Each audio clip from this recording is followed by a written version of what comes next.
देखो, अब अपना आता है मेल रिप्रोडक्टिव सिस्टम। तो मेल रिप्रोडक्टिव सिस्टम में जो प्राइमरी ऑर्गन है वो क्या है? तो प्राइमरी ऑर्गन इसमें होता है आपका टेस्टिस, जिसे अपन क्या कहते हैं? वृषण कहते हैं। क्या कहते हैं? टेस्टिस कहते हैं, वृषण कहते हैं। तो ये क्या है? आपके टेस्टिकल्स है, जिन्हें ये अपन क्या कहेंगे? टेस्टिस कहेंगे, वृषण कहेंगे। हिंदी में क्या कहते हैं इनको? वृषण कहते हैं, टेस्टिस कहते हैं। अब ये जो आपके वृषण होते हैं यानी कि टेस्टिस होते हैं, ये मेल के अंदर बॉडी से बाहर निकले रहते हैं, जिसे अपन क्या कहते हैं? ये एक गुहा में प्रेजेंट होते हैं, जिसे अपन क्या कहते हैं? स्क्रोटम कहते हैं। क्या कहा जाता है? स्क्रोटम की गुहा में जो है ये प्रेजेंट होते हैं आपके कौन? टेस्टिस। अब ये बॉडी से बाहर क्यों निकले रहते हैं, इसके पीछे का भी रीजन है और एग्जाम का पूछा गया क्वेश्चन है। क्वेश्चन ये था कि आपके जो टेस्टिस होते हैं वो बॉडी से बाहर क्यों निकले रहते हैं, बॉडी के अंदर क्यों नहीं प्रेजेंट होते। तो ये जो आपके वृषण है, टेस्टिस है, वो बॉडी से बाहर इसलिए होते हैं क्योंकि बॉडी के अंदर का जो टेम्परेचर है वो इस बाहर से 2-3 डिग्री ज्यादा होता है, जो कि इनके मैच्योरेशन के लिए सही नहीं है। इनके मैच्योरेशन के लिए कम टेम्परेचर की रिक्वायरमेंट होती है, इसीलिए ये बॉडी से बाहर जो है प्रेजेंट होते हैं। कौन? आपके टेस्टिस, टेस्टिकल्स। ठीक है, जिन्हें अपन क्या कहते हैं? वृषण कहते हैं। तो आपके जो स्पर्म का फॉर्मेशन होता है, इस वृषण को अपन ग्रंथि भी कहते हैं, वृषण ग्रंथि यानी कि टेस्टिस ग्लैंड। क्या कहते हैं? इस वृषण को अपन टेस्टिस ग्लैंड भी कहते हैं। क्यों कहा जाता है टेस्टिस ग्लैंड इसको? क्योंकि ये जो है क्या करती है? स्पर्म जो है बनाती है, स्पर्म का फॉर्मेशन करती है। कौन? आपकी टेस्टिस ग्लैंड। स्पर्म क्या है? आपका मेल गैमीट है। मेल गैमीट है जो ही क्या है? आपका गतिशील होगा, मोटाइल होगा। और फीमेल रिप्रोडक्टिव सिस्टम यानी कि ये जो फीमेल रिप्रोडक्टिव सिस्टम आपकी एग सेल बनाएगी, उसको जाके इस आपकी फैलोपियन ट्यूब में जाके फर्टिलाइज करेगा इंटरकोर्स के दौरान, जब ये बॉडी के अंदर एंटर करेगा। ठीक है, तो इनको अपन क्या कहते हैं? टेस्टिकल्स कहते हैं। इसके बाद देखिए, आपको ये जो है एक नलिका दिख रही होगी, वन पेयर, इसको अपन कहते हैं वासा डिफरेंशिया। क्या कहते हैं? वासा डिफरेंशिया कहते हैं।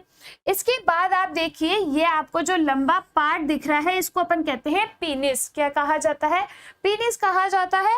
और इसी पीनिस को अपन हिंदी में कहते हैं शिश्न। अब ये जो है, इसी पीनिस में आपको बीच में जो नजर आ रहा है वो क्या है? आपका यूरिथ्रा है। क्या है? यूरिथ्रा है। इसी यूरिथ्रा के द्वारा, यूरिथ्रा को अपन एक तरीके से मूत्र मार्ग भी कहते हैं। क्या कहते हैं? मूत्र मार्ग कहते हैं। तो इसी यूरिथ्रा के द्वारा जो है मूत्र का उत्सर्जन भी होगा, यानी कि यूरिन जो है वो एक्सक्रीट भी होगा।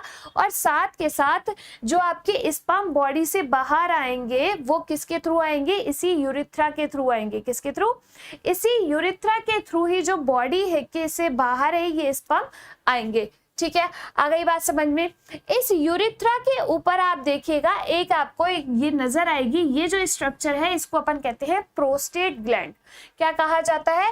प्रोस्टेट ग्लैंड कहा जाता है, यानी कि इसको कहते हैं प्रोस्टेट ग्रंथि। ये क्या करेगी?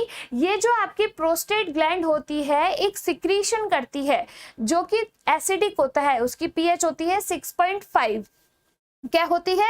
इस प्रोस्टेट ग्लैंड की जो आपका जो सिक्रीशन करेगी उसकी जो पीएच होती है वो होती है 6.5, यानी कि वो अम्लीय नेचर का होता है।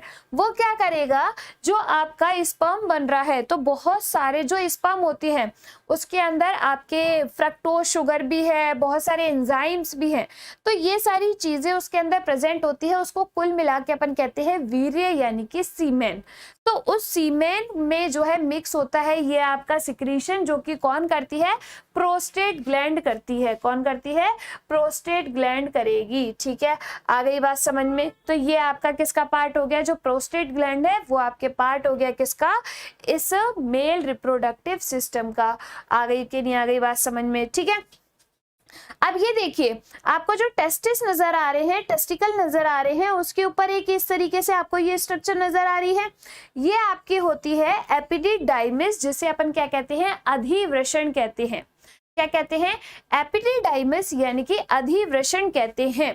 तो आपके जो स्पर्म जिस वृषण के अंदर प्रेजेंट होते हैं, यानी कि टेस्टिस के अंदर प्रेजेंट होते हैं, वो टेम्परेरी टाइम के लिए यानी कि थोड़े टाइम के लिए इस एपिडिडाइमस में यानी कि अधिवृषण में भी रहते हैं। ठीक है, आ गई बात समझ में। तो आपको ये चीज समझ में आ गई मेल रिप्रोडक्टिव सिस्टम के अंदर कौन कौन से ऑर्गन हो गए। तो देखो आपका पीनिस हो गया, यूरिथ्रा हो गया, टेस्टिस हो गया, और आपके ये एपिडिडाइमिस हो गया, प्रोस्टेट ग्लैंड हो गई, वासा डिफरेंशिया हो गया, सेमिनल वेसिकल हो गया, और साथ के साथ आपका ब्लेडर यानी कि यूरिनरी ब्लेडर हो गया। ठीक है, तो ये क्या है आपके मेल रिप्रोडक्टिव सिस्टम